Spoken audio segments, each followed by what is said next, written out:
Hey folks, welcome back to another First Impressions right here on the Flipside. I'm Sam. I'm JT.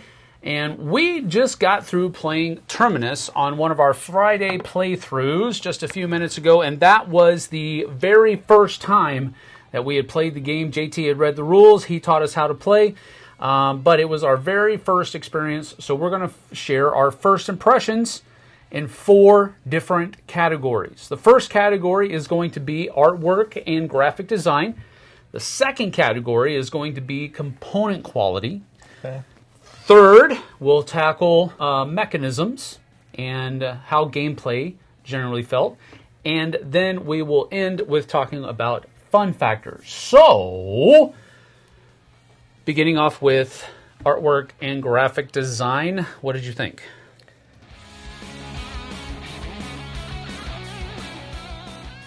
It is a very functional layout and board. I don't think it's beautiful. It doesn't quite draw me in. The cover's nice. Cover's good, yeah. But as far as the artwork and the design and all of the icons and everything else, they're pretty clear, or they're clear, and they're functional. Yeah. But they're not beautiful. Yeah, I think you're talking about 2 different, and we are kind of throwing 2 kind of categories into one. Mm-hmm. Artwork and graphic design. Graphic design, I guess I'm usually more on the graphic design side. There is no real artwork to this game except for the cover. Yep, everything else is graphic design. The characters are there, and they look good. They look good, but yeah, this is much more of a functional type of graphic design game rather than it is an artwork game. So it does have a good cover. The characters are well represented, and that artwork looks good, but the rest really speaks more towards functionality than it does really aesthetics. So, and for me, since I am more of an aesthetic gamer, the functionality is good, but I'm just going to do a 2.5 out of 5 out of that because it really kind of threw aesthetics out the window. Sure. Well, if we're not counting aesthetics, we're just counting functionality. That's all right. I'm just going to sit with a 3. Okay. Just as an overall. Yeah. It's definitely functional. So, yeah, basically what you should really pull away from that with is the fact that it is a very functional design. It is a very well-designed graphically game. It's just not pretty. Yep. That's all you should really pull from that.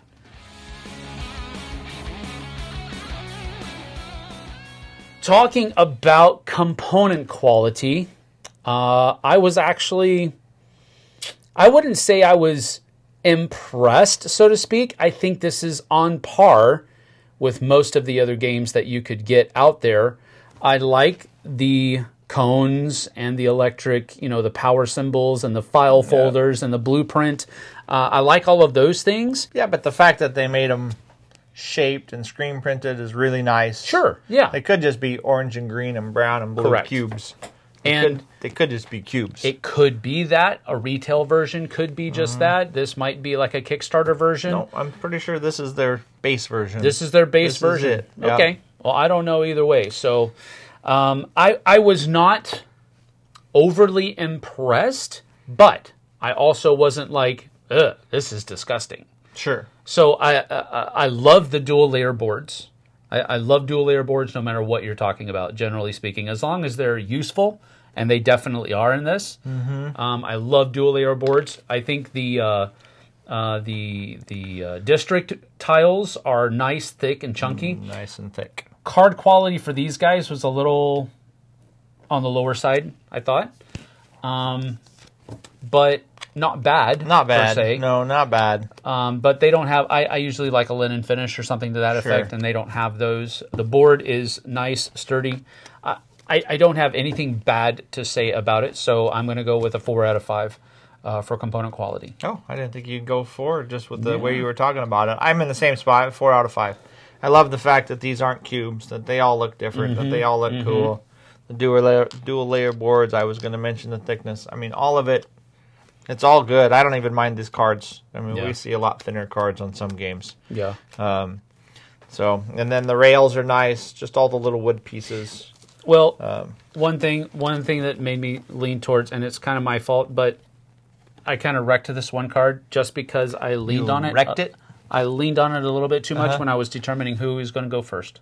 Oh. And we didn't even need to do it. But I put a little bit of crease in it, and I didn't really even put that much pressure on it. Oh, yeah, you did. That's why I kind of gave it a tick off there for all right, 3.9 out of 5 then. No, 3.9 out of 5. Yeah, I like it. It's functional. Yeah, I think the components are good. I think the components are great. Just be careful with the cards. So what about mechanisms? This is one where I think you're probably going to have maybe, I don't know, we'll both maybe have more to say about.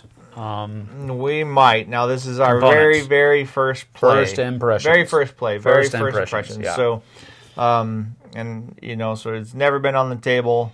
You have 3 years, and you have several rotations to go around the worker placement spots, which is basically what it is. It's a worker placement game where you're moving your pawn on a rondel, and, you know, at any kind of speed that you want. You can go as slow or as fast as you want in it. So the mechanism of the worker placement is really good. The one thing about it is it feels like you have a hard time getting done what you want in a round, and the rounds go pretty darn quick. Very tight.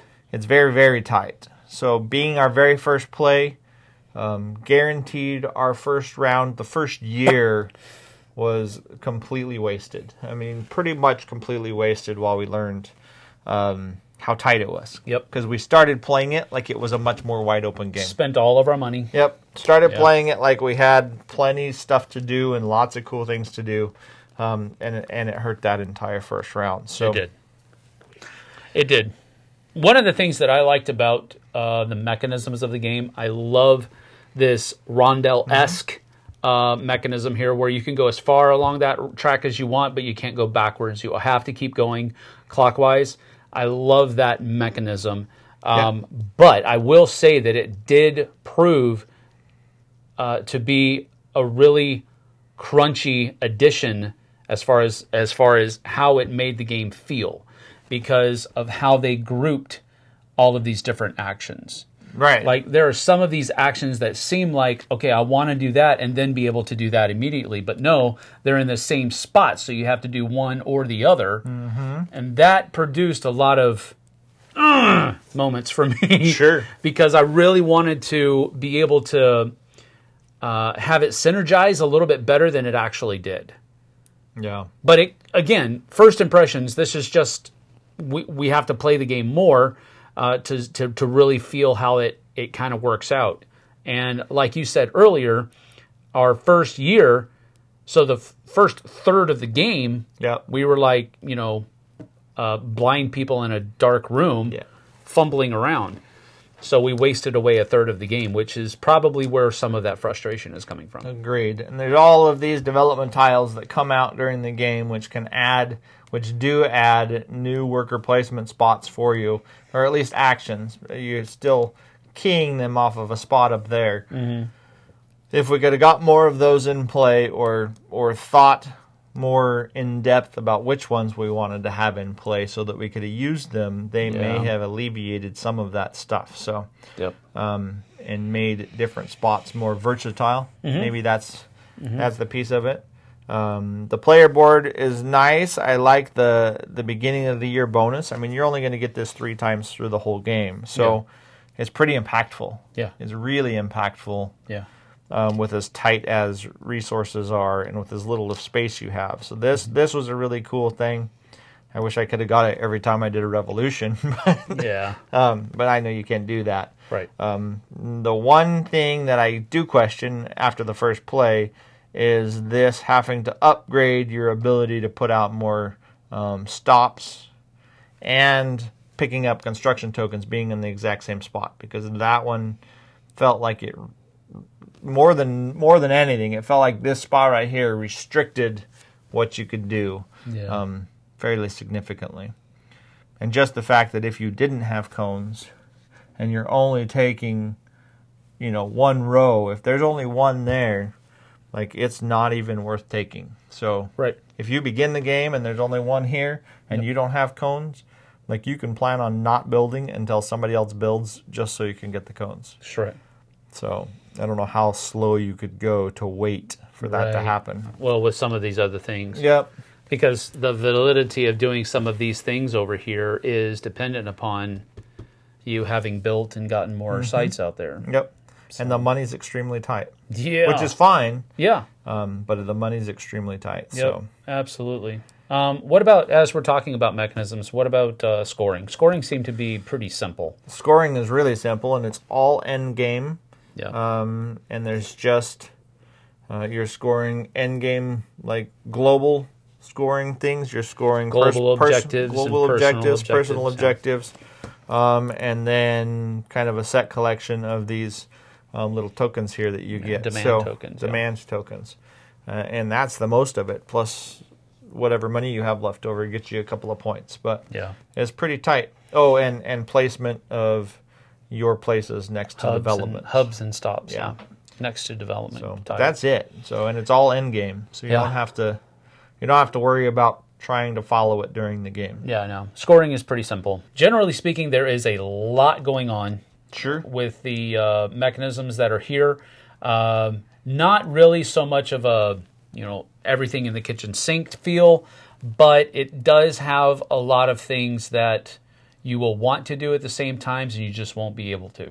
Yeah. You'll have to pick, the right things to do with each revolution of that rondelle, and hope that you're doing the right things, because you can kind of get thrown off if you're not being efficient. Yeah, and this almost created like a Lacerda, like almost a Kanban like action structure, except for in a rondelle. Which does make it tighter and more linear, which is an interesting thing because you have less options of moving back and forth. I'm going to go a 3 out of 5 right now until I play it a couple more times and kind of figure out the flow of it. It has a different flow. Yep. I will absolutely fall right in line with that. That's exactly what I was thinking. It's kind of I kind of like what they have. I just need to get more experience. So right now I'm at a 3 out of 5 as well. And that will lead us right into fun factor.